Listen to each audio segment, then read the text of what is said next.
Good morning class. आज से अपनी वेव ऑप्टिक्स शुरू होने जा रही है और आज से हम करने जा रहे हैं सबसे पहला जो है अपने पास that is called Huygens principle and interference. तो अपने पास दो चीज़ें हैं वेव ऑप्टिक्स में इस बार, इंटरफेरेंस और डिफ्रेक्शन। तो लाइट, जैसा कि अपने को पता है कि लाइट जो फॉर्म है अपने पास एनर्जी की है जो ट्रेवल करती है एक मीडियम से दूसरे मीडियम में in the form of transfer motion. Transverse motion होता है और स्पीड ऑफ लाइट डिपेंड करती है कि नेचर कैसा है मीडियम का। तो यहाँ से अपने पास जब वेव की बात करते हैं तो वेव में हमारे पास किस तरीके से क्या करती है, लाइट चलती है। तो उसके लिए सबसे पहले अपने पास क्या बनते हैं, वेव फ्रंट बनते हैं। ठीक है।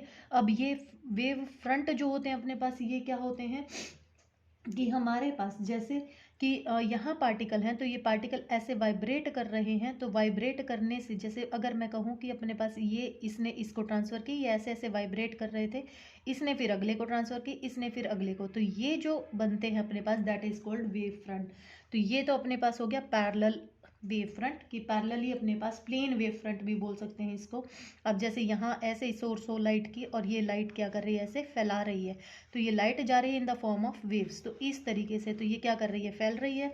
तो ये हमारे पास कहलाएगा डाइवर्जिंग वेव फ्रंट। अगर अपने पास कहीं से लाइट आकर एक जगह पर क्या हो रही है, इकट्ठे, तो इसमें इस तरीके से आई, यहाँ इकट्ठी हुई, तो ये अपने पास क्या कहलाएगा, कन्वर्जिंग वेव फ्रंट। तो इसको हम नाम दे देंगे क्या, कन्वर्जिंग वेव फ्रंट। तो हाइगन ने इन वेव फ्रंट्स को क्या किया था, डिफाइन किया था। तो हाइगन प्रिंसिपल जो है अपने पास वो क्या कहता है, हाइगन प्रिंसिपल ये कहता है कि हमारे पास every point on the given wave front, यानी कि एक गिवन वेव फ्रंट होगा। जैसे मैंने ये एक गिवन वेव फ्रंट मान लिया कि एक ये है, ये फिर इस वेव फ्रंट पर मैंने क्या मान लिए, ये मैंने 5 पार्टिकल्स मान लिए। ठीक है। अब ये जो 5 पार्टिकल्स हैं ये इस तरीके से क्या कर रहे हैं, हर एक सिंगल पार्टिकल अपने अपने चारों तरफ कैसा वेव फ्रंट बनाता है, स्फेरिकल वेव फ्रंट बनाता है। तो जब ये यहाँ तक गया तो इसके यहाँ पर एक और वेव फ्रंट बना और एक कहाँ बना, यहाँ बना। तो इसने अपने वाइब्रेशंस जो हैं वो किसको दे दिया, हम क्योंकि फॉरवर्डिंग की बात करते हैं तो आगे की तरफ, तो इसने अपने वाइब्रेशंस इसको दे दिए। फिर ये यहाँ आ गया तो यहाँ पर बनेगा, इस तरीके से ये क्या करेगी, इस तरीके से ये बनते जाएंगे और ये वेव आगे बढ़ती जाएगी। तो इसने क्या कहा कि every point on the given wave front, that means the primary wave front act as a fresh source of new disturbance, ये एक्ट करेगा एक न्यू सोर्स के लिए, एंड कॉल्ड सेकेंडरी वेवलेट्स। तो ये सेकेंडरी वेवलेट यहाँ जो बनेगी अपने पास वो सेकेंडरी वेवलेट बनेगी which travels in all direction with the velocity of light in the medium. तो वेलोसिटी ऑफ लाइट से ये मूव करेगी। सेकेंड जो लॉ इन्होंने दिया वो क्या कहा, a surface touching these secondary wavelets. अब इन सेकेंडरी वेवलेट्स के साथ ये जो सरफेस जो टच करेगा tangentially in the forwarding direction at the instant, at any instant gives the new wave front at that instant। तो ये नया वेव फ्रंट बन जाएगा और ये जो वेव फ्रंट बनेगा ये वेव फ्रंट हमारे पास कहलाता है प्राइमरी वेव फ्रंट, और ये जो हमारे पास बनेगा ये कहलाता है अपने पास सेकेंडरी वेव फ्रंट। ठीक है। तो इस तरीके से अपने पास क्या बनते हैं, वेव फ्रंट्स बनते हैं। तो ये इंपॉर्टेंट है हाइगन प्रिंसिपल। और हाइगन प्रिंसिपल में अपने पास दो चीज़ें हैं, एक है अपने पास इस पर, अब अपने पास दो फिनोमिना ऐसे थे जो कि अपने पास हम क्या कर सकते हैं, वेव में भी शो कर सकते हैं और किस में शो कर सकते हैं, पार्टिकल नेचर पर भी। तो पहला फिनोमिना है अपने पास रिफ्लेक्शन। रिफ्लेक्शन के लिए इन्होंने क्या कहा कि रिफ्लेक्शन के लिए अपने को आई और आर क्या करने होते हैं, प्रूव करने होते हैं। तो अब मैंने मान लिया कि मेरे पास ये एक कोई वेव फ्रंट है और इस वेव फ्रंट को मैंने नाम दे दिया क्या, ए बी। यहाँ से अपने पास ये 3 रेज आ रही थी इस तरीके से, ये पैरेलल वेव फ्रंट अपने पास बना। तो ये 3 रेज मेरे पास आ रही थी, तो यानी कि ये यहाँ टकराई, तो यहाँ पर अगर मैं क्या डालूँ, नॉर्मल डालूं, तो ये एंगल बन गया एंगल ऑफ इंसिडेंट। और इस इंसिडेंट से अपने पास ये यहाँ पर गई, ठीक है, और अपने पास ये जो है ये वेव यहाँ आकर टकराई और ये वेव अपने पास यहाँ आकर टकराई। ठीक है।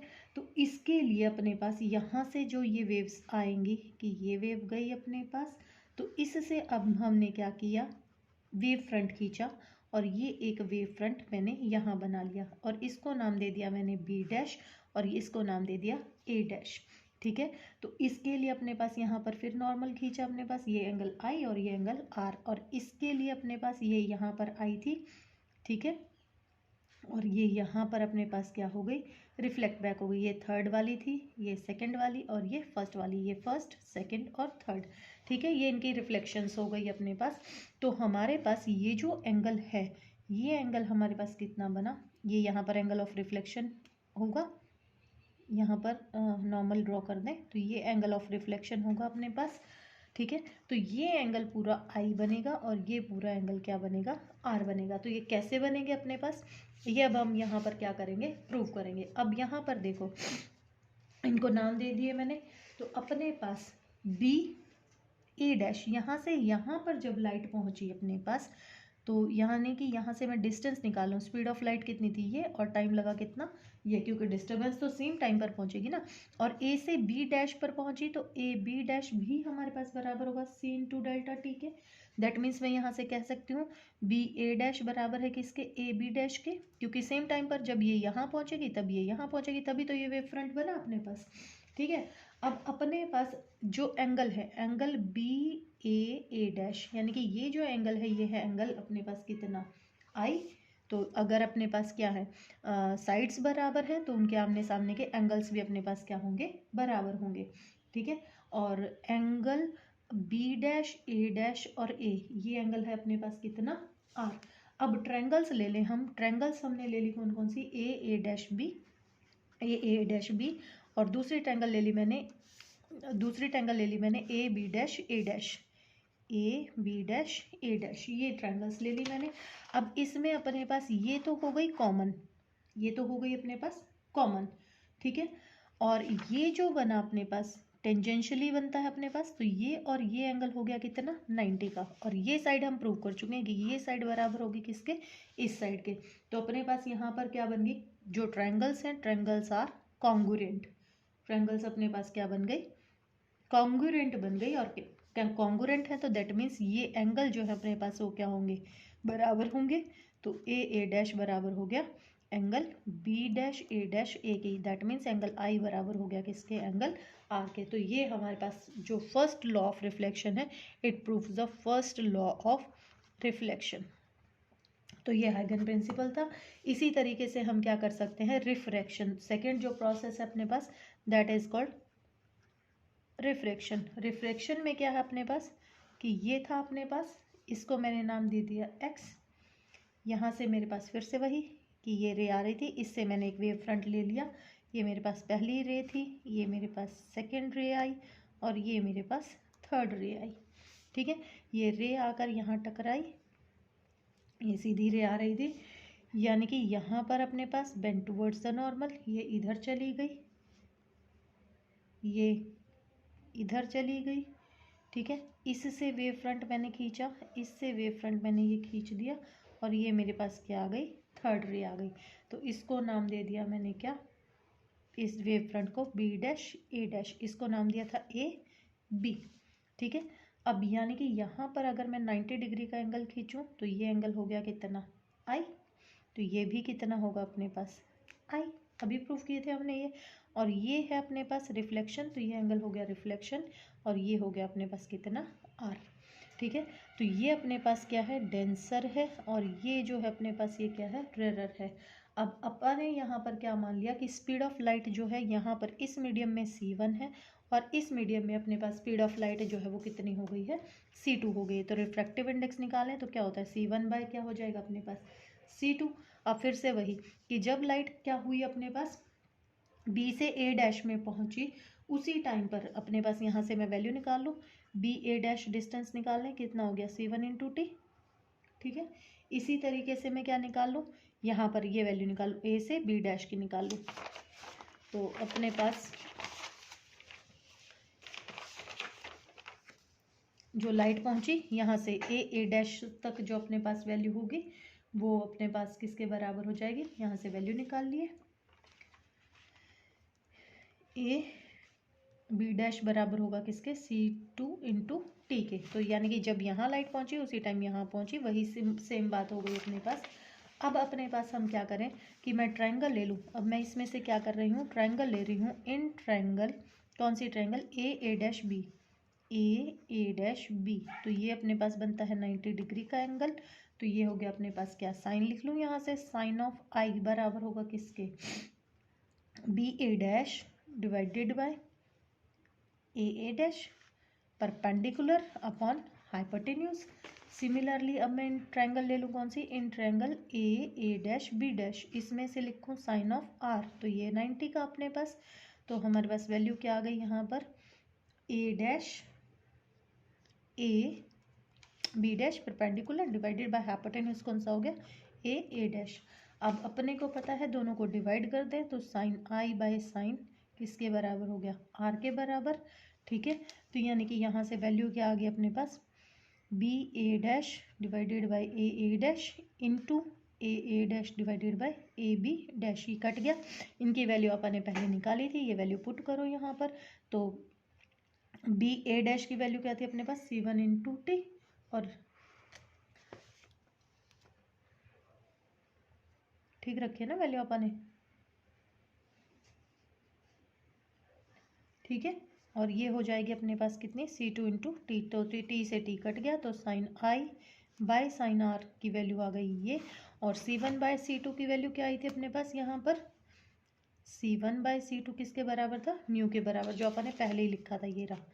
ठीक है, तो ये वैल्यू यहाँ पर पुट कर दें, तो sine i by sine r हमारे पास किसके बराबर आ गया, म्यू के बराबर आ गया। और ये हमारे पास क्या कहलाता है, स्नेल्स लॉ।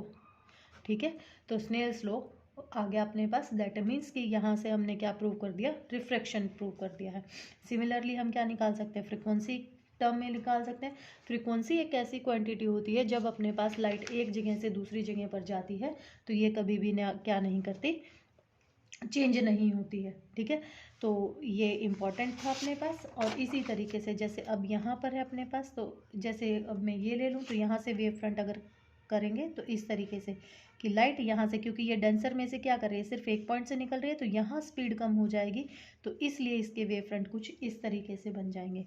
ठीक है, अगर मेरे पास ये हो तो इसमें डाइवर्जिंग और कन्वर्जिंग जो हम कह रहे थे ना, यहाँ से अगर मैं ये वेव फ्रंट ले रही हूँ, तो अब एक तो लाइट यहाँ से गुजरे, एक लाइट यहाँ से गुजरे, तो क्या करेगी, यहाँ से वाली जल्दी चली जाएगी और यहाँ से वाली देर में आएगी, तो ये इस तरीके का वेव फ्रंट इसमें बन जाएगा। तो ये ऐसे बनता जाएगा और इसीलिए ये क्या करता है, कन्वर्जिंग होता है। ठीक है, अब हम नेक्स्ट करने वाले हैं इसमें superposition principle.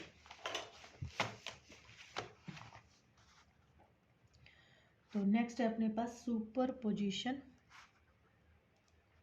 Principal. Superposition principle क्या होता है अपने पास, जैसे बहुत सारी हैं तो उनके जो हैं अपने पास वो क्या करें, जुड़ जाएं, y1 y2 y3 up to so on. ठीक है, तो इसमें अपने पास क्या आती है, कोहेरेंट और इनकोहेरेंट एडिशन ऑफ लाइट आती हैं। तो पहली मैंने मान ली कि अपने पास E1 थी और इसका जो एम्पलीट्यूड था वो A1 था, कॉस ऑफ ओमेगा टी। अब ये हम वेव्स वाला चैप्टर यूज़ कर रहे हैं यहाँ पर। सिमिलरली सेकंड मैंने मान ली A2 cos of omega 2 into t phi of 2। अब यहाँ से इंटेंसिटी जो है अपने पास, इंटेंसिटी का फॉर्मूला आता है K equals to E square, तो E1 स्क्वायर यहाँ पर वैल्यू पुट कर दूँ, तो KA1 square cos square omega 1 t into phi 1। Similarly अपने पास I2 की वैल्यू क्या आ जाएगी, ये आ गई I1 की, I2 की क्या आ जाएगी, KA2 square cos square omega 2t plus phi of 2। अगर अपने पास ये दोनों क्या कर रहे हैं, कोहेरेंट है, तो एवरेज वैल्यू हमने पीछे निकाली थी, cos of x equals to किसके बराबर होता है, कॉस स्क्वायर का हाफ ओवर द साइकिल, अपने पास 0 to 2 पाई के लिए, ये करंट वाले चैप्टर में हमने किया था। तो यानी कि E यहाँ से K, इन दोनों को अगर ऐड कर दूं तो E1 प्लस E2 का स्क्वायर जो होगा अपने पास वो किसके बराबर आ जाएगा, KE1 square plus KE2 square plus 2K plus 2KE1 E2। तो ये वैल्यू आ जाएगी अपने पास। और इसको अगर फुल साइकिल के लिए अगर हम वैल्यू लिखेंगे तो I इज इक्वल टू आई की फॉर्म में लिख दो इसको, I1 बन गया ये, प्लस I2 प्लस I12, तो ये वैल्यू आ जाएंगी। तो ये इंटरफेरेंस की टर्म में हमारे पास वैल्यू होती हैं। अब दो फ्रीक्वेंसीज अगर अपने पास हों तो इसकी जो वैल्यू होगी वो वैल्यू क्या है, 2KE1 E2, ये वैल्यू है इसकी, इसको जो हमने पुट किया है यहाँ पर। ठीक है, तो इसकी वैल्यू अपने पास किसके बराबर आ जाएगी, KA1 A2 cos of phi 1 minus phi 2। Phase difference जो होगा उसको हम क्या कर देंगे, माइनस कर देंगे, ठीक है। तो अपने पास कोहेरेंट सोर्सेज जो होती हैं, कोहेरेंट सोर्सेज क्या होती हैं, जो सोर्स ऑफ लाइट है which emit continuous light waves of the same wavelength, same frequency and the same phase और having constant phase different are called coherent sources. तो उसको हम क्या नाम देते हैं, कोहेरेंट सोर्सेज नाम देते हैं, ठीक है। तो कंडीशन जो है अपने पास टू ऑब्टेन कोहेरेंट सोर्सेज वो क्या क्या हो सकती हैं कि अपने पास या तो हम जो भी डिवाइस ले रहे हैं या सोर्स ऑफ लाइट ले रहे हैं वो सिंगल सोर्स ऑफ लाइट हो, चाहे वो किसी भी डिवाइस से हो अपने पास। दूसरा हम क्या कर सकते हैं, जो दो सोर्सेज हैं वो दोनों ही सोर्सेज अपने पास कैसी हो, मोनोक्रोमेटिक लाइट की हो। पाथ डिफरेंस जो है उन दोनों लाइट्स के बीच में, दो सोर्सेज ऑफ लाइट के बीच में, वो कैसा हो, बहुत ज़्यादा स्मॉल हो। अब इसी पर ही एक फिनोमिना अपने पास आता है, that is called interference. Interference क्या होता है अपने पास, interference of a light is the phenomena of redistribution of light energy in a medium on the account of superposition of light wave from two coherent sources. कि दो coherent sources, जैसे मैंने क्या किया, या ये इंपॉर्टेंट है अपने पास, YDSE है अपने पास ये, और इसका नाम क्या है अपने पास, Young's double slit experiment. Young's double slit experiment क्या कहता है अपने पास कि मैंने यहाँ पर क्या लिया, ये एक स्लिट ले ली, यहाँ मेरी सोर्स थी और इस सोर्स से क्या हो रही थी, लाइट जा रही थी। तो जब ये लाइट इसमें से गई तो यानी कि यहाँ पर अपने पास जो दो पॉइंट थे अपने पास, यानी कि एक स्लिट मैंने यहाँ इसमें ली और एक पॉइंट मैंने यहाँ से, तो एक यहाँ से निकल रहा है, एक यहाँ से। तो इस तरीके से यानी कि रिडिस्ट्रीब्यूशन होता है लाइट का। और यहाँ अपने पास क्या मिलेगा, इस स्क्रीन पर अपने को क्या मिलेंगे, पैटर्न मिल जाएंगे। तो जो अपने पास बीच वाली मिडल है ये अपने पास ब्राइट फ्रिंज मिलेगी, और यहाँ पर अपने पास क्या हो जाएगी, डार्क, फिर ब्राइट, फिर डार्क, फिर ब्राइट, फिर डार्क। तो इस तरीके से एक पर्टिकुलर पैटर्न बन जाएगा डार्क ब्राइट का। तो ब्राइट पर अपने पास क्या हो रहा होगा, क्रस्ट क्रस्ट पर, ट्रफ ट्रफ पर आ रहा होगा, और डार्क में अपने पास क्रस्ट ट्रफ पर। क्योंकि इनकी सेम वेवलेंथ है, सेम फ्रीक्वेंसी है, सब कुछ सेम है, इसलिए अपने पास ये क्या हो जाएंगी, जो वैल्यूज़ हैं, यहाँ ये डार्क फ्रिंज बन जाएगी, यहाँ ब्राइट, यहाँ डार्क, फिर ब्राइट, फिर डार्क। इस तरीके से पैटर्न बनता है सुपरपोजिशन की वजह से, and it is called YDS। तो अपने पास ये बहुत इंपॉर्टेंट है, इसकी कंडीशन है अपने पास। तो जो जो ब्राइट बनेगी इसको बोलते हैं यहाँ पर कंस्ट्रक्टिव, और जो डार्क बनती है यानी कि यहाँ अपने पास जीरो हो गई है, इसको बोलते हैं हम क्या, डिस्ट्रक्टिव। ये इंपॉर्टेंट है इसकी डेरिवेशन। तो कंस्ट्रक्टिव और डिस्ट्रक्टिव इसमें पूछी जा सकती हैं, तो इनकी वैल्यू अब हम निकालेंगे।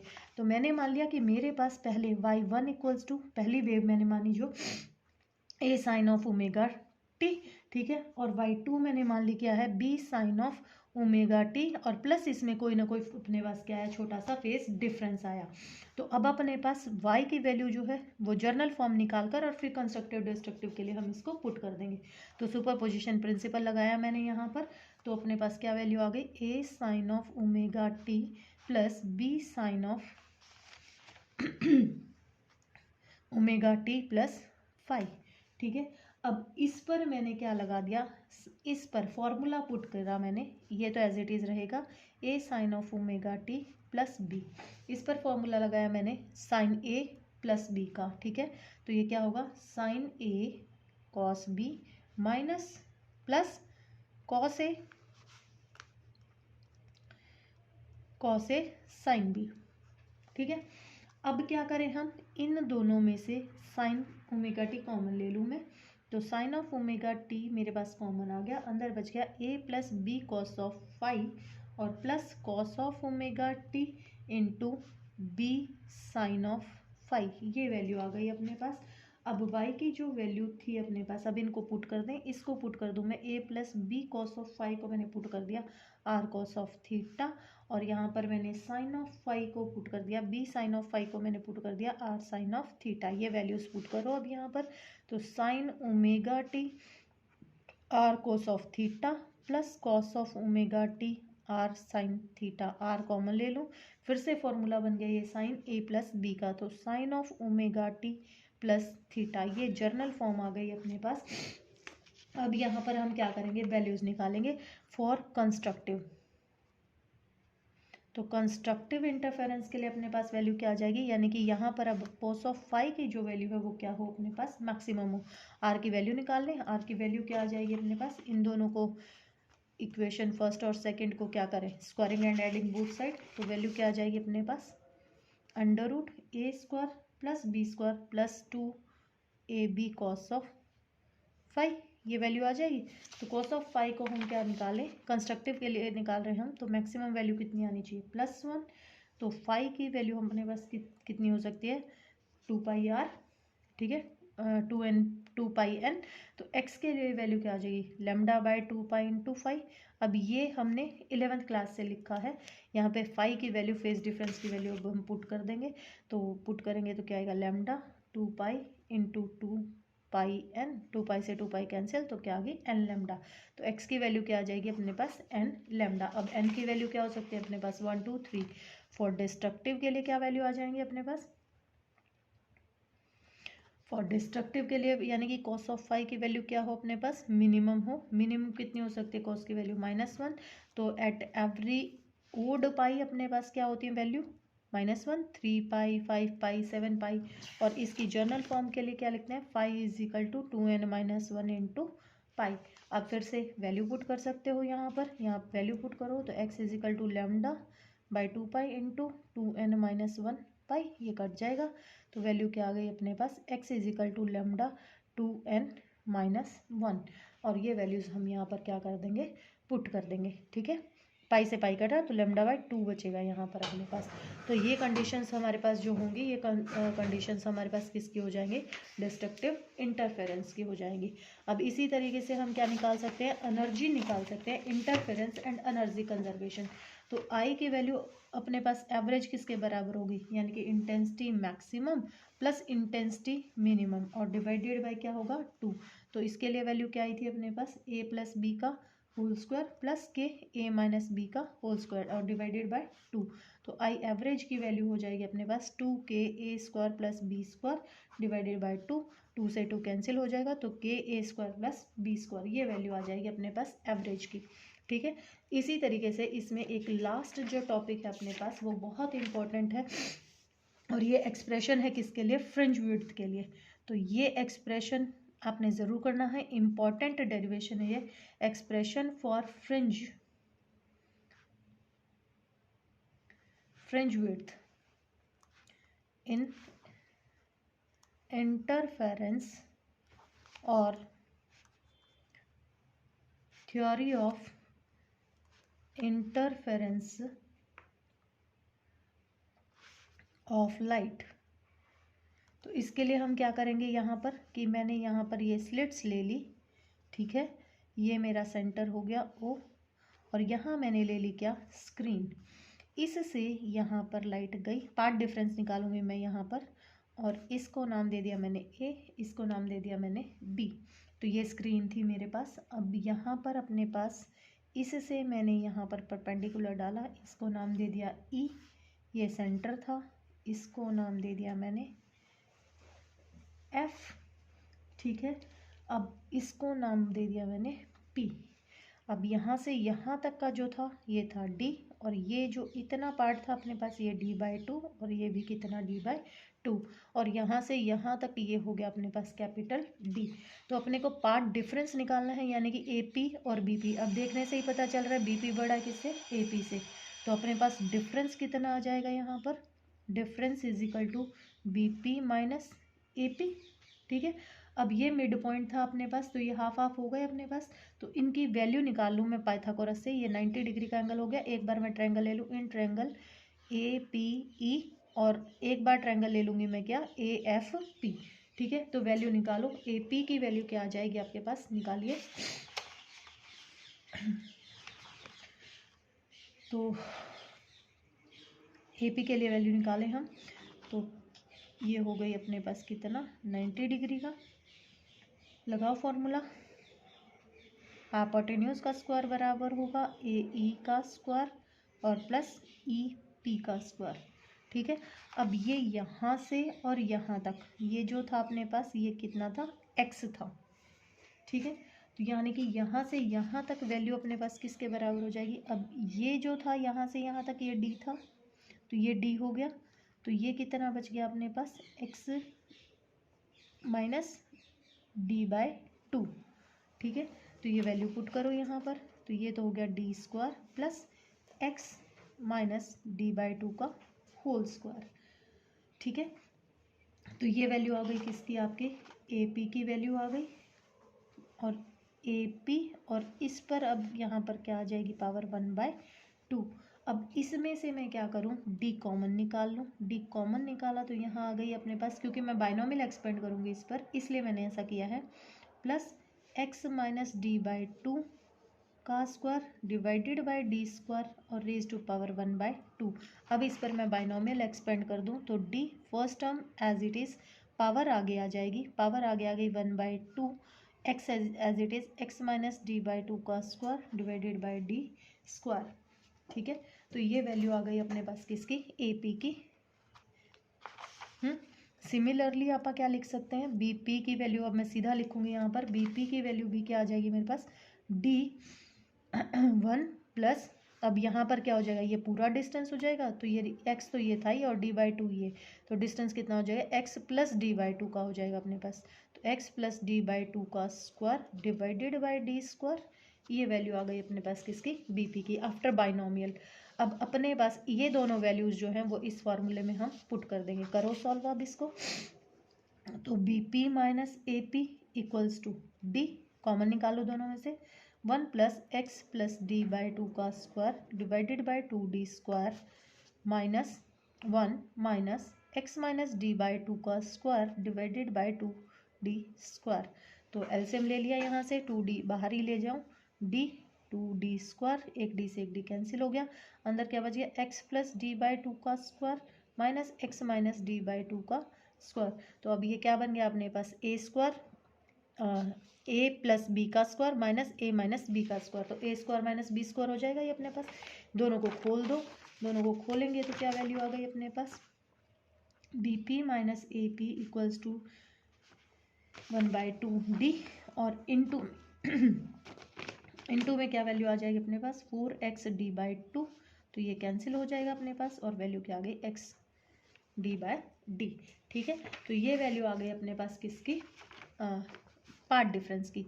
अब कितना पार्ट डिफरेंस होगा, अगर मैं बात करूं किसके लिए, ब्राइट के लिए, ब्राइट फ्रिंज यानी कि किसके लिए, मैक्सिमा के लिए। तो मैक्सिमा के लिए वैल्यू क्या थी अपने पास, एक्स डी बाई डी बराबर होना चाहिए किसके, एन लेमडा के। यहाँ से एक्स की वैल्यू निकाल लो, एक्स की वैल्यू हो जाएगी अपने पास लेमडा डी बाई डी, तो ये वैल्यू आ गई अपने पास एक्स की। अब यहाँ पर फर्स्ट के लिए पुट कर देंगे 1, 2 के लिए 2 पुट हो जाएगा, यानी कि एन की जगह पर एन था, एन की जगह पर वैल्यूज पुट होती चली जाएंगी। तो फर्स्ट के लिए निकालोगे तो x lambda D by D के लिए फर्स्ट के लिए, सेकंड के लिए हो जाएगी 2 लेमडा डी बाई डी। ठीक है, इस तरीके से वैल्यू आती जाएंगी। फॉर डार्क फ्रिंज के लिए अगर निकालूं वैल्यू, डार्क फ्रिंजेस के लिए वैल्यू क्या हो जाएंगी, X D by D is equal to, ये क्या था अपने पास 2n-1 लेमडा बाई 2, यहाँ से फिर से एक्स की वैल्यू निकाल लें, एक्स की वैल्यू हो जाएगी 2n-1 lambda by 2 D by D. अब यहाँ पर फिर से पुट कर देंगे। अब इन दोनों के बीच का पार्ट डिफरेंस निकालूं तो पार्ट डिफरेंस कितना हो जाएगा अपने पास, इसको नाम दे दूं मैं क्या, बीटा। तो xn-xn-1 ब्राइट के बीच का हो जाएगा अपने पास, तो beta is equal to N D by D और minus n-1 lambda D by D. ठीक है, तो ये अपने पास किसके बराबर आ गया, लेमडा डी बाई डी का। अब बीटा डैश, ये तो किसके लिए था अपने पास, ब्राइट के लिए, ये डार्क के लिए, डार्क के लिए वैल्यू क्या हो जाएगी अपने पास 2n-1 lambda by 2 D by D minus 2n-1 lambda by 2 D by D. तो ये भी सॉल्व करेंगे तो क्या आ जाएगा, लेमडा डी बाई डी। तो ब्राइट के लिए भी वही है और डार्क के लिए भी। तो ये फ्रिंज विड्थ जो है अपने पास, that means beta equals to beta dash. तो यानी कि ये आपको किस तरीके से आएगा पेपर में, पेपर में इस तरीके से आ सकता है आपको कि prove that in the process of interference the fringe width of the dark and the bright fringes are equal width of equal width. तो इस तरीके से आपको ये क्वेश्चन आ सकते हैं। ठीक है, तो अपने पास जो पैटर्न बनता है वो पैटर्न हमारे पास इंटेंसिटी भी बराबर होती है, इक्वली डार्क बनेंगी, इक्वली क्या बनेंगी, ब्राइट बनेंगी। तो हमारे पास इस तरीके से हम क्या कर सकते हैं, ये डार्क और ब्राइट फ्रिंजेस जो होंगी इनकी विड्थ भी हमेशा क्या रहेगी, सेम रहेगी। एक चीज़ होती है अपने पास फ्रिंज शिफ्ट। फ्रिंज शिफ्ट का मतलब क्या है कि यानी कि अगर हम कोई रिफ्रैक्टिव इंडेक्स की कोई चीज़ लगा दें, कोई शीट लगा दें और जिसकी थिकनेस टी हो हमारे पास, तो हमारे पास फ्रिंज विड्थ कितनी शिफ्ट हो जाएगी जहाँ ओरिजिनली होती है। तो ओरिजिनली वाई की वैल्यू तो अपन निकाल चुके हैं, D by D into lambda, यानी कि डेल्टा एक्स। अगर अब मैं शिफ्ट करना चाहती हूँ तो वाई डैश इक्वल्स टू क्या हो जाएगा, डी बाई डी, और यहाँ पर अपने पास यानी कि कितना पार्ट डिफरेंस आ जाएगा इसमें, mu minus one into t. तो यानी कि इन दोनों को अपने पास जो लेटरल शिफ्ट होगा तो उसको हम डिनोट कर दें किससे, वाई नॉट से। तो वाई नॉट बराबर होगा वाई डैश माइनस वाई, इसमें से ये क्या करेंगे, घटा देंगे। तो वैल्यू क्या आ जाएगी अपने पास, D by D mu minus one into T. अब बीटा फ्रिंज विड्थ अपने को पता है लैम्डा डी बाई डी होती है, तो लैम्डा इसको डी बाई डी की जगह पे क्या लिख सकते हो, beta by lambda equals to D by D. ठीक है, ये वैल्यू यहाँ पर क्या कर देंगे, पुट कर देंगे। तो Y not equals to beta by lambda mu minus one into t. तो ये कहलाती है अपने पास फ्रिंज शिफ्ट। तो इसके साथ ही आपका ये इंटरफेरेंस का चैप्टर ख़त्म हो गया है, और इसमें एक टॉपिक और बच गया है आपका डिफ्रैक्शन का, और वो हम नेक्स्ट वीडियो में करेंगे।